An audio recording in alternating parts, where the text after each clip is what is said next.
What's going on, guys? Back here on the 0 Hour, Tim Lloyd joined by my man Jeff Hobbs. Today we've got the Kurdish king himself, Ahva Mayi, joining us ahead of Aries Ampd. We're getting ready for the big show August the 13th in Nashville, Tennessee. Ahva getting ready to take on Damion Gaskin. Jeff, excited to talk to Ahva today. Of course, we had his pro debut not too long ago, so this is the second time that we've had him on the show, and excited to get into this hometown fight.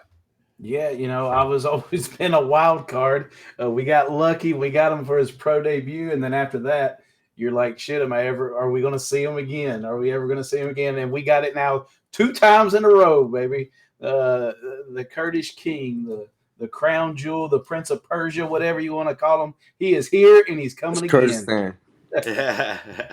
It's Kurdistan, fool. How y'all doing? Hey, we're good, man. We're good, Ahva, and we're excited for this one coming up August 13th, taking on Damion Gaskin.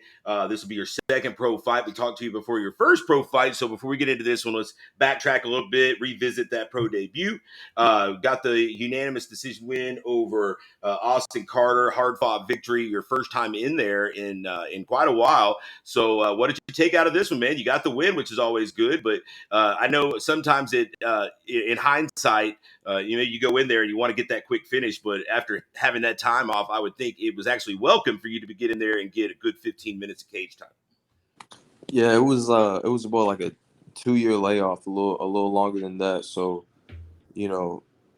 going in, I had to knock some rust off, and also I didn't know how good of a wrestler he was going in. I watched some tape on him, and I saw his ground game a little bit. I was like, all right, he can scramble and stuff, but props to him. He's a really good wrestler. But I found that out during the fight. But it was a good fight to introduce me to that pro field. It was I won a full 3 5-minute rounds, so I'm grateful for the experience. But I definitely took a lot from it. Made certain adjustments to my training, and I'm ready to go for the second one. Yeah, man. Definitely one of those fights where you got to dig deep and show that you still got it, man. And that's all. Yeah. That's definitely better sometimes than going out there getting a quick 10-second knockout and then still being like, man, if I got the cardio to do this, you just proved that you did. Coming into this one now, you've got Damion Gaskin on your plate. He's a military guy, up there at Fort Campbell. And he does a lot of the military combatives type stuff. What are your thoughts on this matchup here with Mr. Gaskin, and what are some of the things you need to watch out for with him? I've watched some tape on him, not too much. I think he's a southpaw. He's taken some boxing matches, so he hasn't really been that active in MMA recently. Mm-hmm. It's his debut, right? It's his pro debut. Yeah. He has had his boxing pro debut already, oddly enough, against Zach Hicks' opponent, Charleston Pugh, at Small World. But, so he is a pro already in boxing. This will be his first MMA fight. He, like yourself, coming into your pro debut, has had several years off, as you mentioned. Right. So, yeah, going in, and take advantage of that for sure. Yeah, but I think he's a southpaw from what I've seen on the tapes. So I like fighting an open stance anyway. So I'm excited to, just get in there and put on a show in my hometown. But I'm not taking him lightly at all, So, like you said, he's trained military combative. So, he's going to be strong and tough going in. But I'm going to just break him down until I get that finish. Jeff, you, of course, Nashville boy out there with Ahva. What you got for the Kurdish king? A couple things. One, just touching base again on that pro debut. And I think those that saw – two debuting pros going at it. If you follow Austin Carter into his second fight and you saw the second fight he was in as well, it shows you the quality win, the Ahva, that you were able to get in your pro debut. We knew the win was a tough fought win, but then if you go and follow Austin Carter, he had an absolute all-out war in Georgia against a hometown favorite, Malcolm Wellmaker that was one for the ages.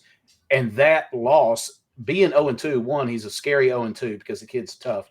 But it even raised the stock of your win over him, Abba. It really did, because that kid is one hell of an 0-2 fighter.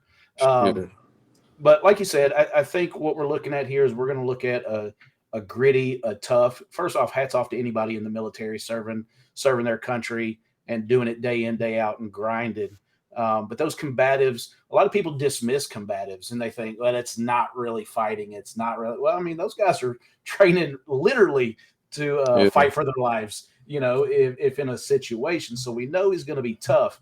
You said that the first fight was a debut. It was getting that rust off, probably in more ways than you were really wanting to, going an entire 15 minutes.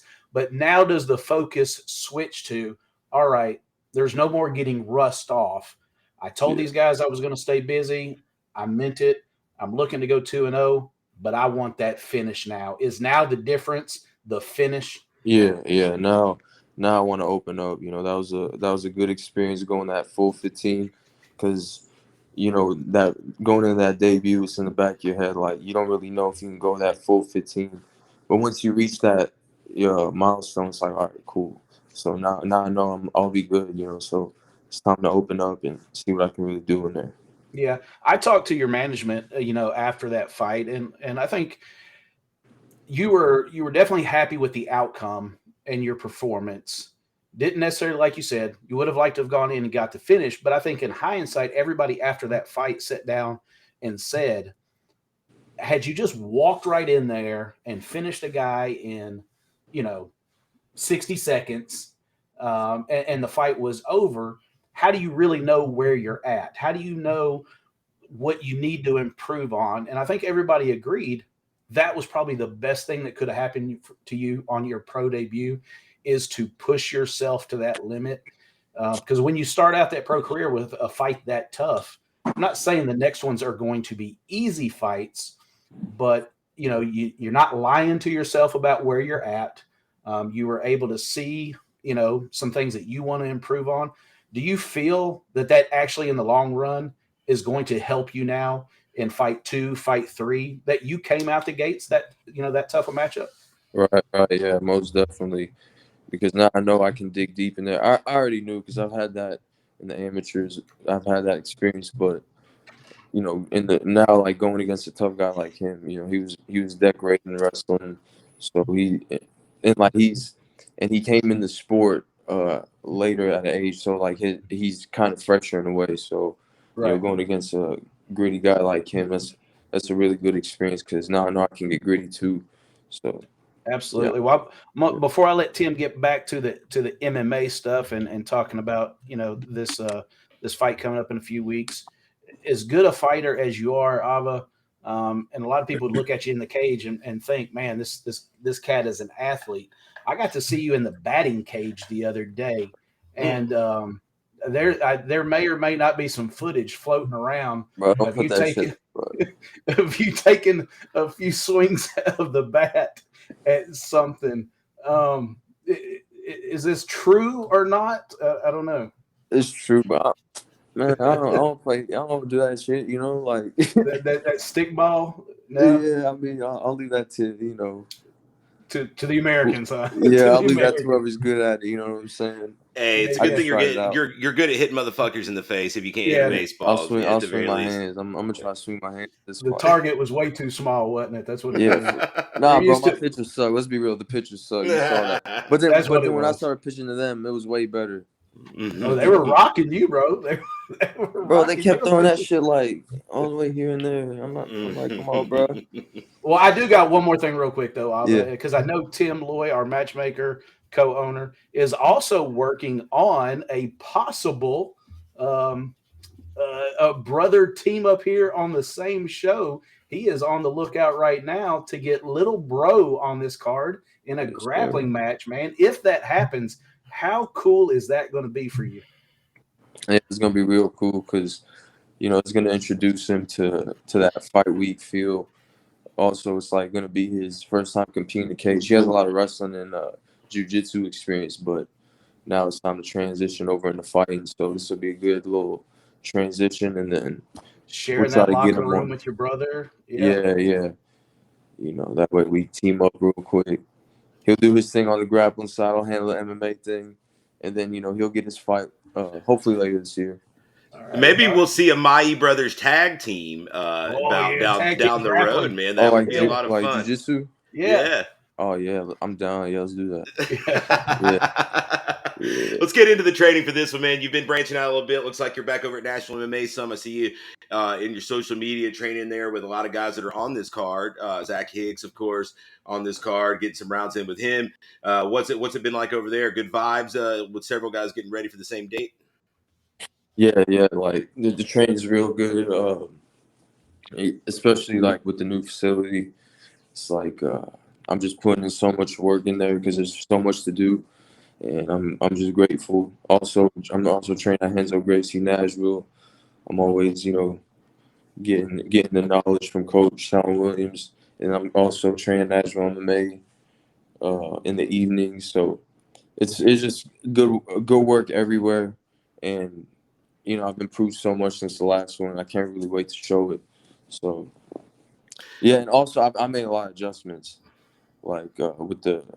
I don't want to say, but I could have done that. I should have finished that rear naked choke in the first round, You but I should made have. some adjustments, and yeah, I'm not gonna. When I get his neck, I ain't gonna let go. It's So, hometown, man. Do you have anything special for the walkout? You got anything special in mind? Come on. This is your Oh, hometown y'all crowd. messed the last one up, bro. It oh was man, I don't know well, who what? did, but it was I forgot what song it was. It was a Nas song, but it was a remix. It was a remix. Yeah, with Jada Kiss on it. I was like, bro. Damn Boy it. Bill at the Joe is a bit dated in his ability to run the DJ stuff, but we All love right. him. Don't get me wrong, but sometimes we have some issues there, No, so I it's all apologize. love. It's all love. We'll My get it right so this time, though. so you're getting your second fight in this year. Just obviously made your pro debut, so 2 pro fights in already. If you get out of this one unscathed, is there plans to get one more in for the end of the year? Are you looking to take the rest Yeah. of the year off, improve, and come back in 2023? Depending on how this fight goes, I'm gonna stay in shape, you know, and I do want to get another one in before the year ends. You got to So, figure three pro fights, especially if you yeah, get 3 pro yeah, wins in your first year, especially debuting middle of the year like you have. yeah. That's pretty good, especially coming off of the layoff. That definitely has to have your trajectory in line with the way you and management have it kind of planned out. Yeah, yeah. That was a goal at the beginning of the year. 3-0. I took a little bit of a break, improved since my last one. That last one was in March, so it'll be about a 5-month break, and that was a good little break. Make some improvements in like all aspects of my game, and then yeah, I'm gonna stay in shape after this one. I don't want to talk about weight classes or anything like that, but I'm just gonna see how low I could get if I just keep doing what I'm doing right now, which is like, I have my diet on point, my conditioning, and it's only going to get better. So, Well, the last weigh-in you came in, I got to say, looking real good at 45. You weren't struggling; it didn't appear. And so you have made 35 as an amateur. In the past there was a time it looked like where that was never going to be possible again. You got pretty swole. Now it looks like it is maybe possible. Not to put the cart in front of the horse, but who knows? yeah. We may be seeing an Ahva Mayi at 135 again, which in my opinion would give you a lot of advantages, over some of these guys size wise. Last question here before we get into the finale here. Pro rules. Did you find that you adapted to those additional weapons well? Did you wish that you had used more of them than you did, or were you happy with your first stint out there, being able to use the elbows, knees to the head, all that good shit? Yeah, yeah. I was looking forward to it going in. I didn't have as much training with the knees and elbows as I wanted, but I tried a few of them out, like the lead elbow. I landed that twice. I really Yes. Yeah, like that one. those were solid. Yeah, appreciate you. And then That, I landed the knee to the head a few times, but I've been working clinch more now, National MMA, so like I'm really starting to see openings with the elbows, working with Dorian Price. So I'm excited to see what I can do in there. mix up the Muay Thai with the wrestling and the cage work and all that. You As guys a did first bring time, up a. yeah, I'm go sorry, ahead, Jack. Tim. You did bring up a good point. Is in that second round, that was almost like kind of like a turning point when you started with the cage control and when you were backing off. When you started sliding in, instead of backing off and punching, backing off just enough to slide in the elbows. That's when real damage you could tell started really happening. Yeah, he just kept coming. Props to Austin. He just kept coming. So I was like, my jab, like he had a hard forehead. So I was like, I hit him with a jab. I was like, damn, bro, this dude like hurt my knuckle with his forehead. So I just took a back step, and I was talking about it backstage with my corner. I was like, I want to throw that lead elbow because he was like relentless with his pressure, and he comes head forward. So I just waited time a little bit, landed that elbow, and I went back in with that underhook cage control. You know what I'm saying? Did you find with it being your first time as a pro out there that you either had to kind of think in the moment like, hey, I can do this shit now, or did it come more naturally? Because as an amateur, I'm sure you sometimes have to think and hold yourself back from doing those as it's not allowed. Yeah, definitely. It's definitely like the amateurs is more like it's more protected. With the pros, you can let loose. I landed some elbows on him when I had his back with that back triangle, and that felt good too. I was like, it feels good to like it was more experimental than anything. Yeah. Like just seeing what I could do in there after 2 years, and I landed the elbows, and it's how like, it's hard to land elbows like that in training, but we do a lot of natural MMA, so they've gone way better since then. So Well, we're excited for it, my man. Your second pro fight. It's coming up August the 13th at Aries Ampd, Nashville, Tennessee. Before we let you go, my man, I'll let you do some shout outs for their dues, friends, family, training partners, sparring partners, all that good stuff. Let them have it. it's way too many names. People get mad when you forget them. So Oh, that's true. So you know what I'm everybody. saying? So just forget them all. Fuck them. No. I'm gonna try to cover them all. I'm gonna take my time a little bit. Right. Shout out to all my friends, my family, my training partners, uh, Henzo Gracie, Nashville MMA, my manager Steve Swedish, Ruby Sports. Shout out to y'all for giving me this opportunity. Am I forgetting anybody? I don't know. You forget probably so many people. Ahva. Come on, sponsors. What about sponsors? Who's helping you out? Oh yeah, shout out to Fluid Pay, my sponsor, Fluid Pay. Yep. There we Best You know go. in what? the world. You know what else? Shout out to the Kurdish community and Kurdish. What was the Shout Facebook site? Shout It's out Kurdish to MMA. all my Kurdish Kurdish MMA. Yeah. supporters. Shout out to all my Kurdish supporters, all my people that supporting me. Everybody buying tickets. We're Yeah. gonna pack the house. It's gonna be a good show. Your sales are looking good right now, my man. I'll tell you that. Really? Yes, They're sir. gonna keep coming. They usually come the day of. I get like a bunch of calls. That's how it goes with just about everybody, my man. Yeah. Yes, sir. All right, this has been Ahva Mayi. We appreciate the time, my man. You can see Ahva once again, August 13th, Aries Ampd, Nashville, Tennessee. Get your tickets at fighterticksforthenext.com. Make sure you select Ahva from the menu so he gets that cheddar. And then, of course, you can watch the pay-per-view at spectationsports.com. You want to bet on it? You can at action247.com. They'll have the odds on all these pro fights That's up. right. Hey, one more time, Ahva. We appreciate the time, brother. We'll see you here in about 3 weeks. I appreciate you guys. I'll see you soon. All right, my man. Boom.